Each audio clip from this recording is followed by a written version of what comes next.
pay this 41 cent a litre tax, and the Prime Minister will send you something called a carbon price return. That's his latest term for it. It's almost like you get one of those emails asking for you to give the password to your bank account so they can deposit a carbon price return into Mr. Speaker, Canadians know that this tax is a scam. It hasn't reached any of the climate change targets, and yet is going to be a net cost to every family of $1,500. Canadians can't afford to eat, heat, or house themselves. Will he axe his tax? The Right Honourable Prime Minister.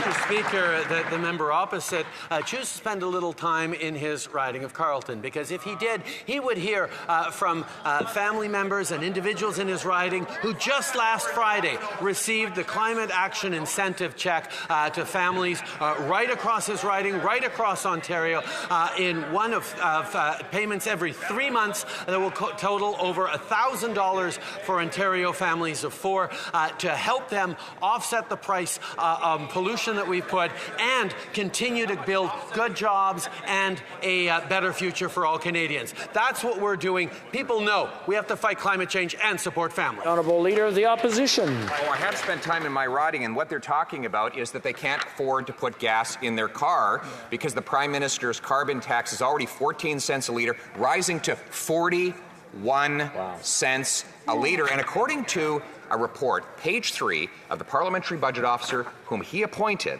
the net cost to the average Ontario family, above and beyond any rebate checks they will get, is $1,820 a year. Mr. Speaker, this is not an environmental plan, it is a tax scam. Will he axe the tax? Yeah. The Right Honourable Prime Minister.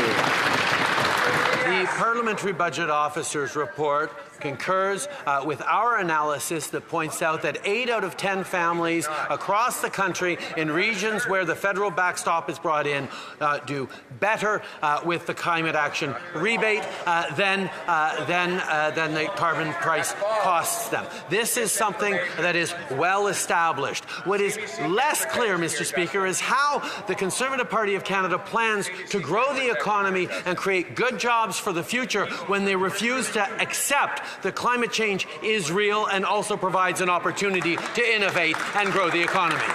The Opposition.